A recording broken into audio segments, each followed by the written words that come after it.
বাড়ির পাশ দিয়ে যাচ্ছে ট্রেন। কি আশ্চর্য ব্যাপার না? হ্যাঁ, হরে কৃষ্ণ কৃষ্ণ কৃষ্ণ হরে হরে। তো শুভ সকাল বন্ধুরা, আবারও একটা নতুন ভিডিওর সঙ্গে তোমাদের সামনে হাজির হয়ে গেলাম। আমি হলাম মিনু, কোচবিহার জেলা থেকে। তোমাদেরকে জানাই অনেক অনেক স্বাগত আর অনেক অনেক ভালোবাসা। আজকে আবারও একটা নতুন ভিডিওর সঙ্গে তোমাদের সামনে হাজির হয়ে গেলাম। তো আমার ভিডিওটা কন্টিনিউ দেখতে থাকো, আশা করি তোমাদের খুবই ভালো লাগবে। আর ভালো লাগলে অবশ্যই সাবস্ক্রাইব করে আমার পাশে থেকো। পাশে থাকলে আমি একটু ভিডিও করার আরও উৎসাহ পাই, আর লাইক কমেন্ট করলে আমার উৎসাহটা আরও বেশি বেড়ে যায়। তো দেখো বন্ধুরা, আমার বর সন্ধেবেলা কিন্তু বসে পড়েছে কাজে। প্রকৃত কাজ হচ্ছে কর্ম। কর্ম ছাড়া পৃথিবীতে কিছু নেই। তো কর্ম করলে তবেই ভাত মেলে। তো দেখো, সারা দিন ডিউটি করে অনেক ছেলেরাই আছে যারা চাকরি বাকরি করে, তারা কিন্তু আর অন্য কোনো কাজ করতে চায় না, শুধু চাকরিটাই করে, বাড়িতে এসে রেস্ট নেয়, ঘুমায়, অনেক কিছু ফুর্তি করে, এখানে যায় ওখানে যায়, বউকে নিয়ে ঘুরতে যায়। কিন্তু আমার বরের ব্যাপারটা সম্পূর্ণই আলাদা। আমার বর কিন্তু ঘোরাফেরা পছন্দ করে, কিন্তু খুব একটা পছন্দ করে না। ও কাজটাকেই বেশি ভালোবাসে। আর দেখো, সকালবেলায় গেছিলো ডিউটিতে, সকালবেলা ডিউটি থেকে আসলো সন্ধ্যে 7:30 নাগাদ। তারপর এসেই চলে গেছে বাজারে, বাজারে বলতে দোকানে। সেই দোকানে গিয়ে সেলাইয়ের কাজ করে এসে আবার 9:30টার সময় বসে পড়েছে নিজের কাজে। দোকানে তো অন্যের কাজ করে, মানে চাকরিটা পাওয়ার আগে যে কাজটা করছিল সেটা হলো সেলাইয়ের কাজ। তো তারপর চাকরিটা হয়েছে, তো সেজন্য ও কাজটাকে ছাড়তে পারে না। তো বলে চাকরির পাশাপাশি আমি যতটুকু সময় পাই ততটুকুই আমি সেলাইয়েও সময় দেবো। তো সেই জন্য দোকান থেকে চলে এসে আবার নিজের কাজে বসেছে। কিন্তু খুব ভালো জনে কিন্তু সময় দিতে পারে না। এমন কিছু বাকি নেই যে আমার বর সময় দেয় না, এই সময়টাই পারে সেলাইয়ে। অনেকেই আছে শুরু করে ব্লাউজ করলে আর কোনো কাজ করতে চায় না, কিন্তু আমার ব্যাপারটাও কিন্তু একদমই আলাদা। এসব সব কিছু পারেনি মানুষ। আর পৃথিবীতে বেঁচে থাকতে গেলে কর্মই হচ্ছে শ্রেষ্ঠ, কর্ম ছাড়া কোনো কিছুই নয়। তো যাই হোক, বরের ব্যাপারে অনেক কিছু বলে ফেললাম। আর এইদিকে দেখো, কথা বলতে বলতে কিন্তু এটা ছিল কালকে সন্ধ্যাবেলার ভিডিও। তো আমার বর রাত্রিবেলা এসে বসে পড়েছিল। তো তখন ভাবলাম একটু ভিডিও শ্যুট করে নিই, কেননা তোমাদেরকেও দেখাই, তোমরা তো আমার বন্ধু। তো আমি ভালো আছি মন্দ আছি, কি করছি না করছি সবই তো তোমাদের জানার দরকার, তাই না? তো তারপর দেখো, আমি ও কাজ করছে সেজন্য আমি বিছানাটা করে নিলাম এই ফাঁকে। তো রাতের বাজে 11টা, এখনও কিন্তু আমাদের খাওয়া দাওয়া হয়নি। তো ভাবলাম ও কাজ করছে, তো ততক্ষণ আমি বিছানাটা সেরে নিই। তো বিছানাটা ছেড়ে, যারা এরকম হাতের কাজ করে তাদের কিন্তু একটু রাত করেই শুতে হয়। তার কারণ হাতের কাজগুলো এগুলো দিনের বেলা হয় না, অনেক কাজ থাকে, বারবার উঠতে হয়, বসতে হয়, এরকম করে কিন্তু কাজ শেষই হতে চায় না। তো সেই জন্য রাত্রেবেলা নিরিবিলি থাকে, অনেক কাজ কম থাকে, আর কাজটাও অনেকটা আগায়।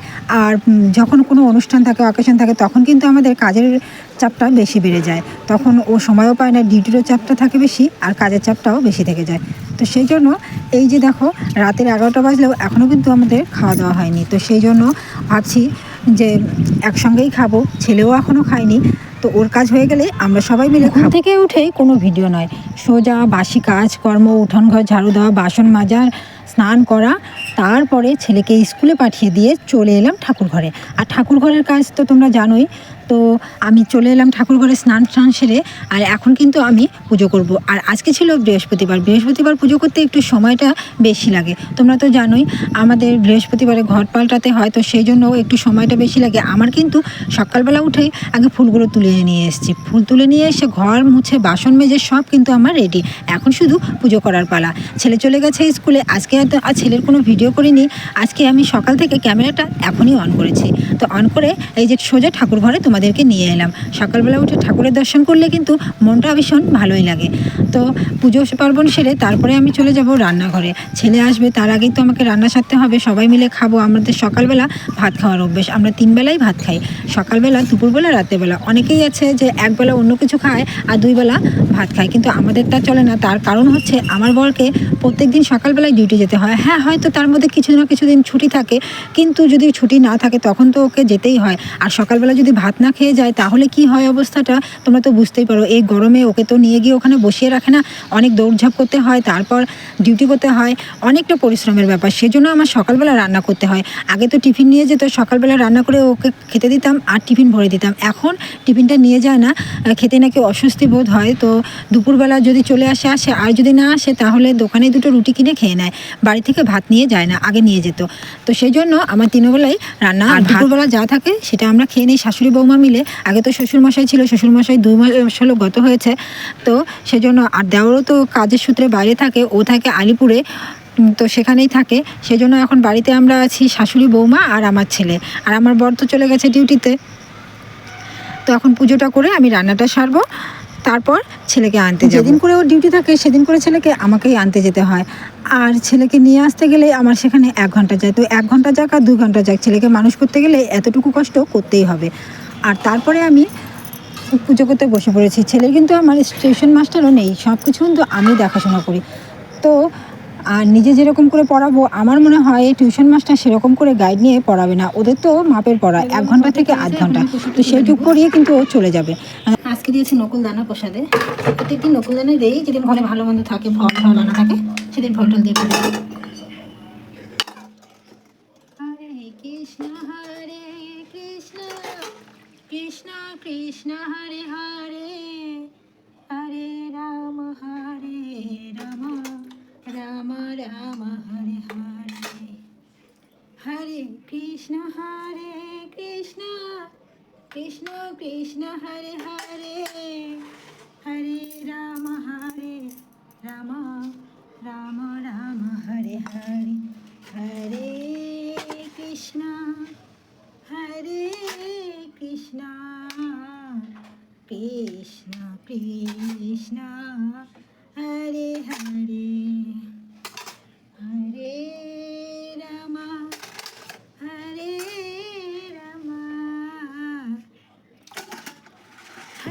কৃষ্ণ কৃষ্ণ কৃষ্ণ। ঠাকুর ঘরে ঢুকলে মনটা কেমন হয়ে যায়, তো আজকে ইচ্ছে হলো একটু হরে কৃষ্ণ গান করতে, তো সেজন্য একটু হরে কৃষ্ণ কীর্তন করলাম। কেউ কিছু মনে করো না, আমার ভাঙা গলায় কেমন লাগলো শুনতে অবশ্যই কমেন্ট করে জানাবে। আর পুজো দেওয়ার পর প্রসাদটা তুলে আমি এঁঠোটা মুছে নিলাম, আর এটা প্রত্যেক দিনেরই কাজ, যারা যারা পুজো করো তারা তো সবাই জানো। তো পুজো দেওয়া হয়ে গেছে, এখন আমি চলে যাব রান্নাঘরে। আর এই নকুলদানা প্রসাদটা কিন্তু আমার ভীষণ প্রিয়, আমি ভীষণই ভালোবাসি নকুলদানা খেতে। তো ঠাকুরঘর থেকে বেরিয়ে এসে আমি কিন্তু এখানে ভাত ডাল বসিয়ে দিয়েছি, আর বসিয়ে দিয়ে আমি কিন্তু একটু চাও খেয়ে নিয়েছি। তারপরে চলে গেলাম দেখো শাক তুলতে, ভাত ডাল বসিয়ে দিয়ে চলে এলাম এক মুঠো ঢেকে শাক তুলতে, দেখি আছে কি না। আর এই যে দেখো মানকচুগুলো অনেক বড় হয়ে গেছে, এই জন্য তুলে নিয়ে গেছে, একটাও নেই। এই যে একটা। আর আমাদের এই গ্রামের কিন্তু কুড়িয়ে খাওয়ার স্বাদই আলাদা, একদম টাটকা। এই যে এখনই তুলবো, গিয়ে এখনই রান্না করব, আর খেতেও কিন্তু খুব ভালো লাগে, তার কারণ টাটকা জিনিসের স্বাদ আলাদা, যেটা শহরে পাওয়া যায় না। এটা ভেবো না যে আমি শহরে নিন্দে করছি, সেটা না, কিন্তু গ্রামের যে টাটকা জিনিসটা পাওয়া যায় সেটা কিন্তু শহরে পাওয়া যায় না, মানে তুলে সঙ্গে সঙ্গে খাওয়া এই ব্যাপারটা নেই। তো এক মুঠো নিয়ে যাব, বেশি তোলার সময় নেই, তার কারণ আমি রান্না বসিয়েছি, দেখতেই তো পাচ্ছ তোমরা। আর এই জঙ্গলে ঢুকতেও ভয় লাগে, কোথায় পোকামাকড় আছে না কি আছে, ভীষণ ভয় করে।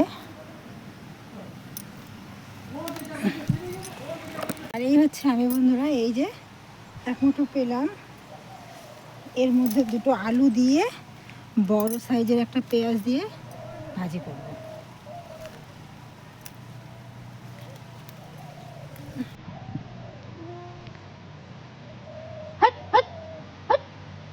কুকুর এসে ঢুকতেছে বাড়িতে,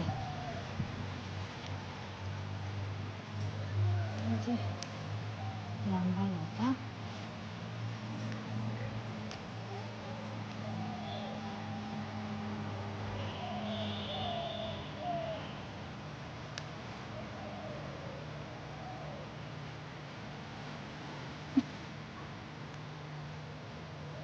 এই যে এতটুকু পেয়েছি। আর এই দেখো বন্ধুরা, এই এক মুঠো শাক পেয়েছি, এইটুকুই আমি খুব সুন্দর করে ভাজবো। তো ভালো লাগছে কিন্তু খেতেও দারুণ টেস্টি হয়েছিল। আর সকালবেলা যেহেতু খাওয়া হয়ে গেছে, তাহলে আমার রান্নাও কিন্তু হয়ে গেছে। আর এই যে আমি ডাল বসিয়ে দিয়েছি, আর শাকটুকু এই যে ভাজা করে চলে এসেছি তোমাদের সামনে ক্যামেরা নিয়ে তোমাদেরকে দেখাতে। আর এত লোভনীয় হয়েছে আর খেতেও যে এত টেস্টি হয়েছে কি বলবো তোমাদের। টাটকা শাকের যে টেস্ট, আহা, মানে জিভে জল চলে আসে এরকম একটা ব্যাপার। তো খুবই টেস্টি হয়েছিল। তো রান্নাবান্না কিন্তু আমার কমপ্লিট হয়ে গেছে, তো সেটা তোমাদের সঙ্গে একটু শেয়ার করি। আজকে আমি কি রান্না করেছি। আমি রান্না করেছি বাদাম পটল, ঢেঁকি শাক ভাজি, আর করেছি মুসুর ডাল। এইটুকুই আজকে রান্নাবান্না। রাতের বেলা কি করি সেটা দেখা যাবে। তারপর কিন্তু আমার সোনা পাপা বসে পড়েছে খেলনা নিয়ে। স্কুল থেকে এসে ওকেও তো একটু সময় দিতে হয়, তাই আমিও বসে পড়েছি ওর সঙ্গে যে বাবা তুই খেল, তুই দোকানদার আর আমি হলাম কাস্টমার। তো আমার সঙ্গে ও খেলছে, দেখো। 100 কোটি, বাবা, তাহলে তো তোমার দোকান থেকে আমি খেলনা নিতেই পারবো না।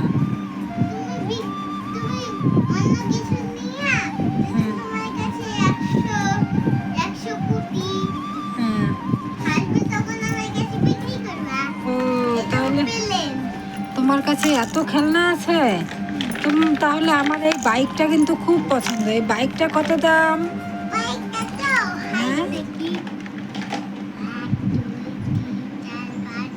সব কাজের ফাঁকে ছেলেকেও কিন্তু একটু সময় দিতে হয়, সেটা সব বাবা মায়েরই কর্তব্য। তার কারণ আমরা যদি সবসময় নিজেদের কাজ নিয়ে ব্যস্ত থাকি, নিজেদেরকে নিয়ে ব্যস্ত থাকি বা ফোন নিয়ে ব্যস্ত থাকি, তাহলে ওরা কি শিখবে? বড় হলে তো ওরাও তাই করবে, তাই না? আমরা যা শেখাবো ওরা তাই শিখবে, আমাদের শিক্ষায় ওরাও শিক্ষিত হবে। তো সেই জন্য ছোট থেকে বাচ্চাদেরকে সময় দেওয়া দরকার, না হলে ওরা কিছুই শিখতে পারবে না।